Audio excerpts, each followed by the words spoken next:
Halo teman-teman semuanya, perkenalkan nama saya Muhammad Kutfaza. Saya mahasiswa program studi ilmu pendidikan agama Islam angkatan 2024 dengan NIM 2405275. Saya di sini akan mereview sebuah buku yang berjudul Seni Berbicara Tanpa Bikin Sakit Hati karena Oh Soo-hyang.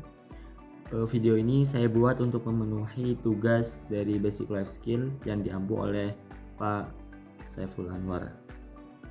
Buku ini saya pilih karena ketika kita berbicara dengan orang lain, terkadang kita merasa canggung atau bahkan di lain waktu sering terjadi miskomunikasi antara satu orang dengan yang lainnya. Nah, mengapa hal tersebut bisa terjadi?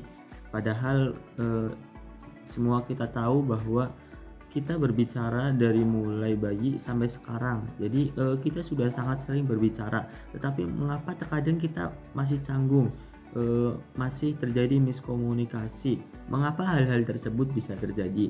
Nah, berangkat dari situ saya memilih buku ini agar permasalahan tersebut bisa diatasi. Buku ini ditulis oleh Oh Soo-hyang, seorang pakar komunikasi dan dosen dari Korea Selatan yang sudah banyak sekali menerbitkan buku. Kata beliau, buku ini ditulis karena kegundahan beliau melihat banyak sekali buku-buku self improvement khususnya komunikasi, tetapi dari banyaknya buku tersebut masih sering terjadi miskomunikasi dan misunderstanding antara satu orang dengan yang lainnya. Di sini saya akan mereview beberapa isi dan maksud dari penulis ini. Yang pertama adalah mengenai faktor psikologis ketika seseorang berbicara. Nah, di sini disebutkan di halaman 1 bahwa salah satu faktor yang paling penting dalam berbicara tanpa bikin sakit hati orang lain adalah dengan menerapkan jendela johari. Jadi setiap kita berbicara dengan orang lain itu ada yang dinamakan dengan teori jendela johari. Jendela johari adalah sebuah teori yang mengatakan bahwa ketika seseorang berbicara antara satu sama lain, itu akal pikiran mereka itu ikut masuk ke dalam komunikasi tersebut. Nah, jendela tersebut bisa dibagi ke dalam terbuka, lalu tertutup, tidak dikenal, dan tidak terlihat. Jendela terbuka berarti pikiran tersebut dapat dilihat oleh orang lain dan orang yang berbicara tersebut tidak dapat menutupinya sama sekali. Lalu jendela tersembunyi adalah jendela yang hanya diketahui oleh si pembicara tersebut. Orang lain tidak bisa mengetahuinya. Nah, kalau jendela tidak terlihat adalah sebuah pikiran yang diketahui oleh orang lain tetapi pembicara tersebut tidak mengetahuinya. Lalu jendela tidak terlihat adalah jendela yang tidak diketahui oleh orang lain dan kita sendiri juga tidak mengetahuinya. Nah, teori jendela tersebut pasti ada dalam setiap komunikasi. Hal tersebutlah yang menjadi faktor utama, yaitu faktor psikologis sukses atau tidaknya seseorang berkomunikasi kepada orang lain. Selanjutnya adalah teknik mendengar dengan aktif. Nah, ketika seseorang bercerita kepada kita, alangkah baiknya kita mendengarkan cerita tersebut sampai selesai dan tidak langsung menghakimi dengan prasangka-prasangka dari kita. Karena beberapa orang itu ingin cerita, tetapi hanya ingin menceritakan kisahnya tersebut, tidak ingin mendapat prasangka ataupun hal-hal buruk dari kita.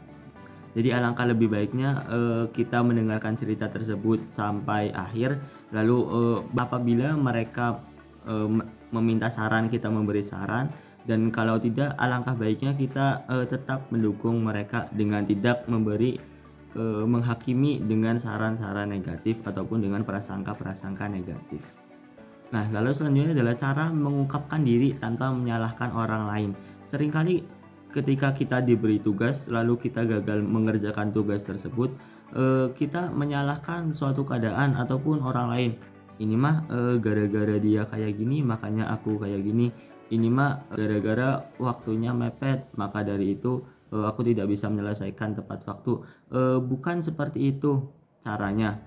Alih-alih seperti itu akan lebih baik kita untuk memanfaatkan hal yang ada, dan apabila kita tidak dapat menyelesaikan tugas tersebut ataupun kita tidak bisa menangkap suatu informasi dengan baik, alangkah baiknya kita konfirmasi terlebih dahulu agar yang memberi saran ataupun memberi komunikasi tersebut juga tidak miskomunikasi. Selanjutnya adalah berbicara dengan niat positif. Ketika kita berbicara, maka akan ada nada di mana kita merasa kita bisa mengetahui mana yang berbicara dengan nada positif dan mana yang berbicara dengan nada negatif. Bisa dilihat dari nadanya yang mungkin tinggi, yang mungkin sering rendah ataupun sering agak lemes dan malas. Itu kita bisa mendeteksi dari nada seseorang tersebut bicara. Nah, alangkah baiknya ketika kita berbicara kepada orang lain adalah kita menampakkan nada bicara yang positif agar seseorang yang kita ajak bicara juga semangat untuk menimpali dari pembicaraan kita. Lalu yang tidak kalah pentingnya adalah penggunaan bahasa tubuh yang tepat. Ketika kita berbicara, bahasa tubuh juga sangat penting untuk menunjang kualitas keberhasilan komunikasi kita. Apabila kita menampakkan gestur tubuh yang lemas ataupun yang malas, otomatis orang yang kita ajak bicara pun akan mendapat perspektif negatif dari gestur tubuh kita. Mungkin tidak semangat dan mungkin akan miskomunikasi terhadap komunikasi tersebut. Maka dari itu menunjukkan gestur yang positif dan semangat lalu tepat dalam setiap kata-kata yang kita ucapkan adalah hal-hal yang sangat penting demi keberhasilan komunikasi kita tanpa menyakiti orang lain.